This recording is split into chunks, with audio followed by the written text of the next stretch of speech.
Hello everyone. I hope you all are fine. So let's start. Chapter 4 by Galaxy Publication, The Democratic Republic of Congo Equatorial Region. So let's read about it. Different parts in the world have different types of climate. अलग अलग in world के part में different क्या होते हैं, climate होते हैं. The world can be divided into various climate regions, each of which has a distinct temperature and rainfall pattern. जितने भी हमारे वर्ल्ड में अलग अलग क्लाइमेट रीजन्स डिवाइडेड होते हैं, उनमें क्या होता है, अलग अलग टेम्परेचर होता है and it depends on the rainfall pattern.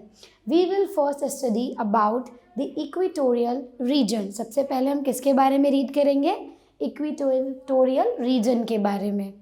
This region has a low hot and wet climate. यहाँ का वेदर कैसा होता है, क्लाइमेट कैसा होता है, वेट और कोल्ड हॉट होता है. And stretches along the equator, और कहाँ से होकर गुजरता है, इक्वेटर से होकर गुजरता है. ऑन बोथ साइड्स, दोनों साइड्स में. As we know that the temperature around the equator is the highest in the world. जितने भी हमारा इक्वेटर के आसपास का एरिया होता है, वहाँ का टेम्परेचर कैसा होता है, it is the highest in the world. Rains here fall in thunder showers almost every afternoon, और इसी वजह से यहाँ पे क्या होता है, हर दोपहर बहुत ज़्यादा तेज़ बारिश होती है. The areas that fall under this region are, वो कौन कौन से एरियाज हैं जो इस रीजन के अंदर आते हैं, तो let's read about them. The basin of river Amazon in south America, south America का जो अमेजन रिवर बेसिन होता है वो इसके अंदर आता है. The Congo basin in Africa, Africa का Congo basin river. The New Guinea coast, West Indies, Andaman, southern Myanmar, Malaysia, Indonesia and East Indies in Asia. तो ये सारे एरियाज हमारे इसमें कवर्ड होते हैं. I hope I am clear with it. Let's continue with the further part. As you can see, this is the equatorial region of the world. Because of hot and wet climate of these regions, there are evergreen and so dense that in forest it is almost dark even by day. यहाँ पर क्या होता है, ज़्यादातर इसमें climate जो होता है वो हॉट और वेट होता है, और एवरग्रीन होने की वजह से और घने जंगलों की वजह से यहाँ पर दिन में भी बहुत जल्दी शाम हो जाती है. Evergreen trees like mahogany, ebony and rubber are commonly found in these regions. और इसी वजह से यहाँ पर क्या क्या पाया जाता है, we can found mahogany, ebony and rubber plants found in this region. Okay, in this chapter we will study about the Democratic Republic of Congo. किसके बारे में रीड करेंगे, DRC, Democratic Republic of Congo. All right children.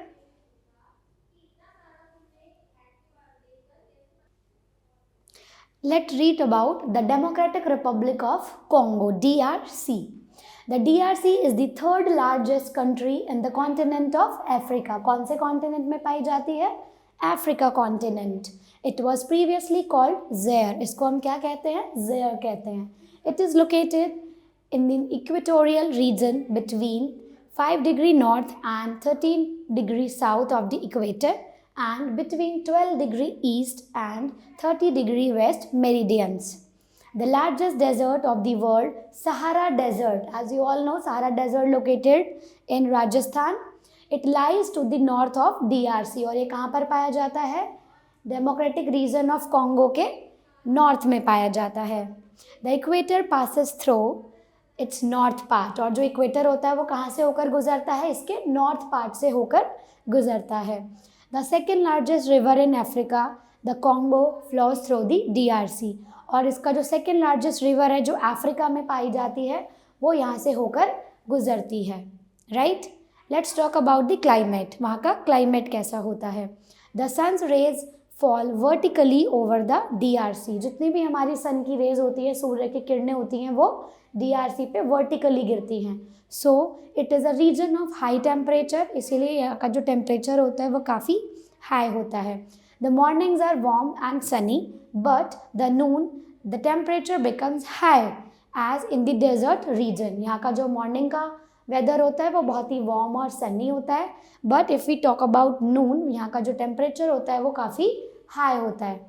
A heavy downpour accompanied with thunder and lightning occurs every afternoon। और अगर हम afternoon की बात करें तो यहाँ का जो वेदर होता है वो काफ़ी थंडर और लाइटनिंग होता है। All right children,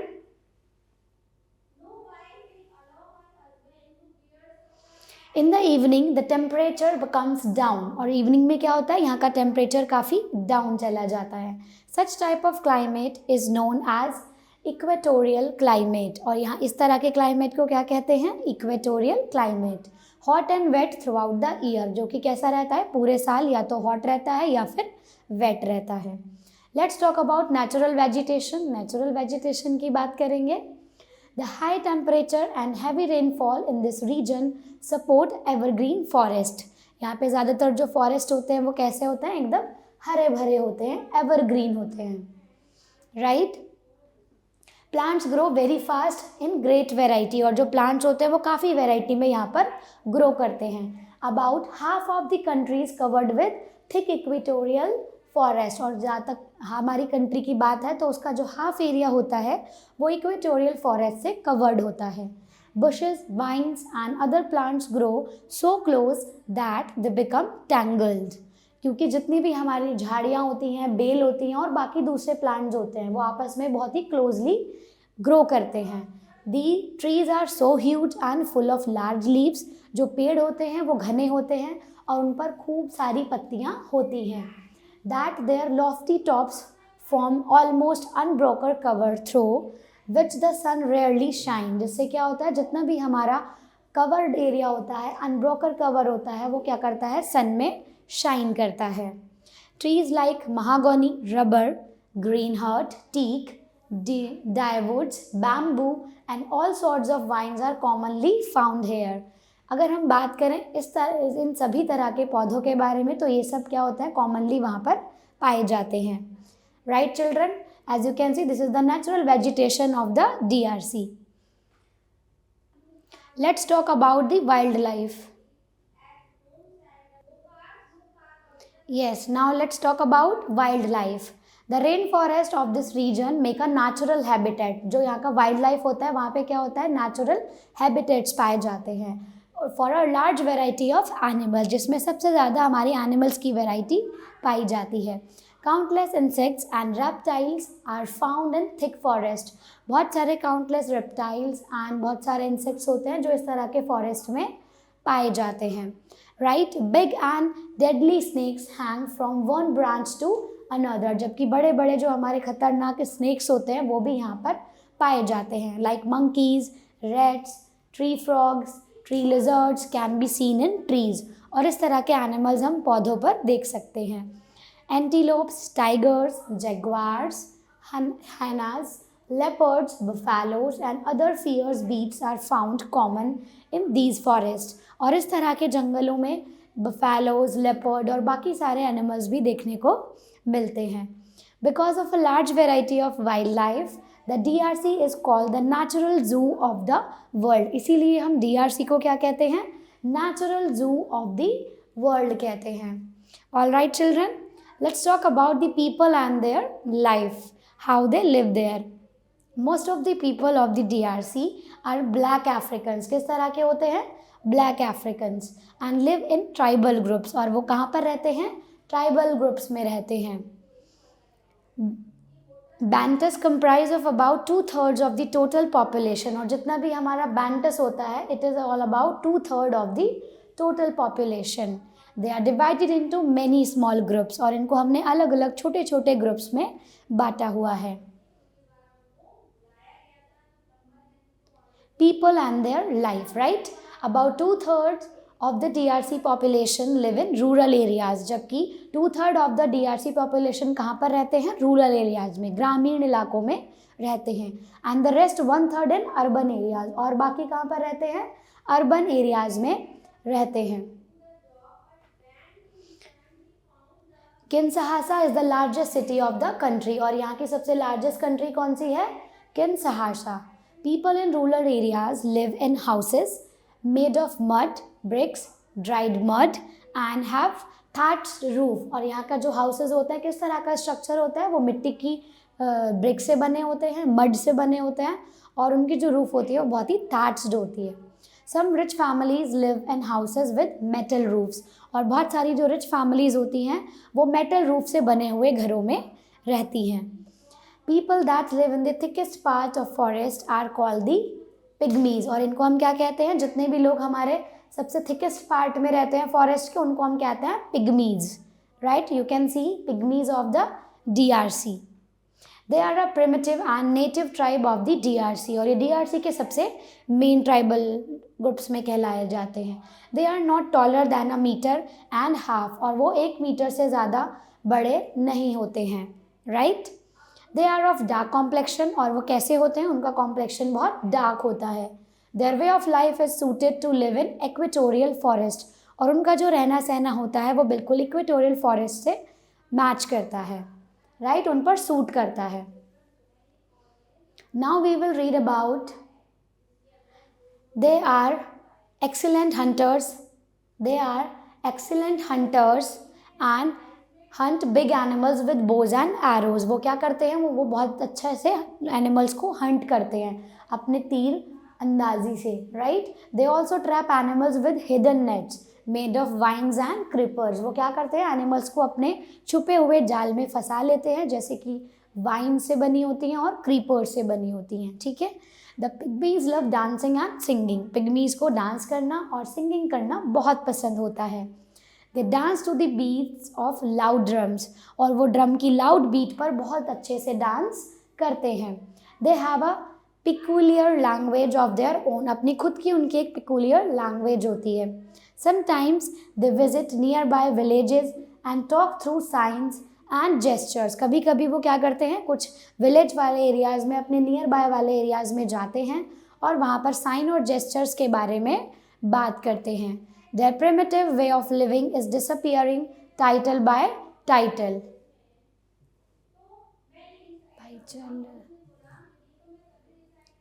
right, so you can see their primitive way of living is disappearing little by little, और उनका जो रहने सहने का तरीका है वो धीरे धीरे डिसअपियर होता जा रहा है।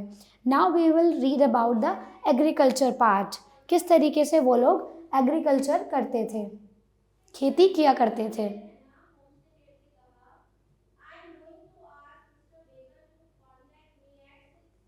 The main occupation of people of DRC are farming, fishing and gathering fruits. जितने भी DRC के लोग थे उनका सबसे मेन ऑक्यूपेशन क्या होता था, फार्मिंग करना, फिशिंग करना और फ्रूट्स को गैदर करना। The methods of cultivation are primitive, उनके जो कल्टीवेशन के मेथड्स थे वो अपने खुद के ही बनाए हुए थे। द प्रैक्टिस शिफ्टिंग कल्टीवेशन, उन्हें जितना भी कल्टीवेशन था वो शिफ्टिंग वे में करना पसंद था। They sell fish and palm fruits, और वो क्या सेल करते थे, पाम फ्रूट्स और फिशेस को सेल करते थे। They plant bananas and cassava, these are 2 fruits, banana and cassava, वो इनको सबसे ज़्यादा प्लांट करते थे। Cassava is a special vegetable, so let's read what cassava is. Cassava is a special vegetable grown in hot and wet climate. ये एक ऐसा vegetable होता है जो हॉट और वेट क्लाइमेट में ग्रो किया जाता है। The plant has fleshy roots like that of sweet potatoes, जो भी हमारे फ्लैशी रूट्स होते हैं जैसे कि स्वीट पोटैटो, वो भी वहाँ पर बहुत अच्छे से ग्रो किए जाते हैं। Thick starchy roots are dug out, soaked in water, dried and pounded into flour. जितने भी हमारे स्टार्ची फूड होते हैं या रूट्स होती हैं उनको खोदकर पानी में भिगोकर ड्राई किया जाता है और फिर उनसे उनका आटा बनाया जाता है, right, known as tapioca, right, क्या बोलते हैं उसको हम, tapioca.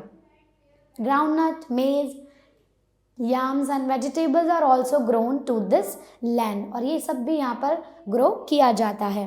Cash crops like cotton, coffee, tea, rubber and oil palm are grown mainly for export, और जितनी भी हमारी कैश क्रॉप होती हैं उनको एक्सपोर्ट करने के पर्पज़ से यहाँ पर ग्रो किया जाता है, जैसे cotton, coffee, tea, rubber and oil palm, right.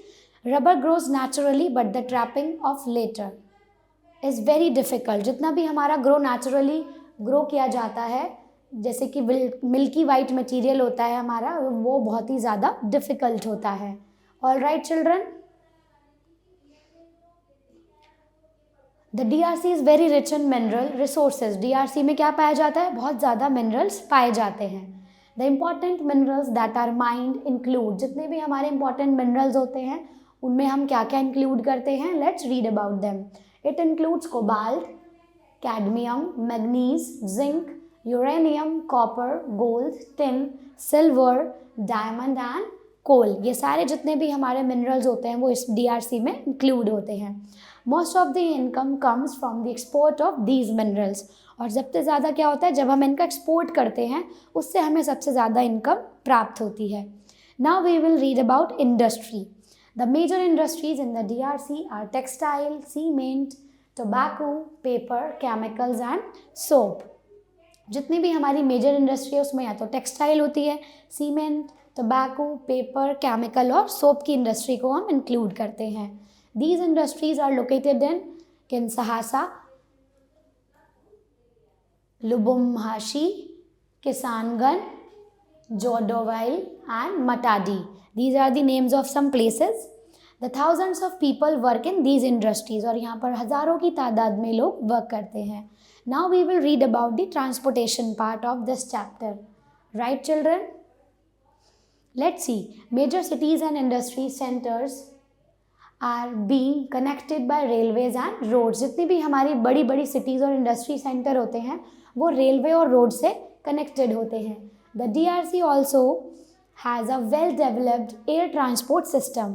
DRC में बहुत अच्छे से well developed airport trans system भी अवेलेबल है। The river Congo and its tributaries still remain the chief means of transport of this vast region. जबकि अगर हम देखें तो यहाँ पर क्या होता है? रिवर कॉन्गो को सबसे ज़्यादा किसके फॉर्म में यूज़ किया जाता है? As a means of transportation use किया जाता है। Some other rivers and lakes are also used for navigation, और दिशाओं का पता लगाने के लिए और भी बाकी रिवर्स को वहाँ पे यूज़ किया जाता है। But in some places waterfalls interrupts easy navigation on the river Congo. जबकि क्या होता है? कुछ प्लेसेस पर जितने भी हमारे वाटरफॉल्स होते हैं वो रिवर कॉन्गो को नेविगेशन करने पे इंटरप्ट करते हैं। Just below Kinshasa city the river passes through a series of violent rapids. जैसे कि आप जानते हैं एक किन्शहासा सिटी के बारे में हमने रीड किया था, तो वो क्या करती है? उसकी जितने भी वायलेंट रैपिड्स होते हैं, रैपिड्स आता है ना हमारी रिवर में, रिवर फ्लो जब तेज़ हो जाता है, so goods have to be unloaded from steamers and sent by rail to Matadi. तो क्या किया जाता है? जितना भी गूड्स होता है, जो सामान होता है, उसको स्टीमर्स या फिर रेल के द्वारा मटाडी तक पहुंचाया जाता है। The chief port where they are again loaded in steamers. वहाँ का सबसे मेन पोर्ट यही होता है मटाडी, फिर वहाँ से स्टीमर्स के थ्रू सामान को लोड किया जाता है। In some places dams are built across the river which are use to generate electricity. जबकि कुछ ऐसे प्लेसेस होते हैं जहाँ पर डैम्स भी पाए जाते हैं, तो वहाँ पर इलेक्ट्रिसिटी को जनरेट करने के लिए वो एरिया यूज़ किया जाता है। Right children, I hope you got the topic. So let's take a quick recap of the chapter and then we will move ahead. So the DRC is the third largest country in Africa continent. अगर हम African continent की बात करें तो DRC क्या है? सबसे third largest country है। The DRC has an equatorial climate. DRC का क्लाइमेट कैसा होता है? इक्वेटोरियल होता है, hot and wet climate. The Bantus form the largest group of people in the DRC. जितना भी हमारा Bantus form होता है वो हमारा क्या होता है? जब large people of group एक साथ रहते हैं। The Pygmies of the DRC are the most primitive tribe in the world. और जो Pygmies होते हैं वो हमारे वर्ल्ड में क्या सबसे ज़्यादा मोस्ट प्रिमिटिव ट्राइब के नाम से जाने जाते हैं। The equatorial forest of the DRC house a rich wild life. और उनकी जो वाइल्ड लाइफ होती है वो बहुत ही ज़्यादा अच्छी होती है। Hunting, fishing and farming are the main occupations of the people of the DRC। तो वहाँ का मेन ऑक्यूपेशन क्या होता है? हंटिंग करना, फिशिंग करना और फार्मिंग करना।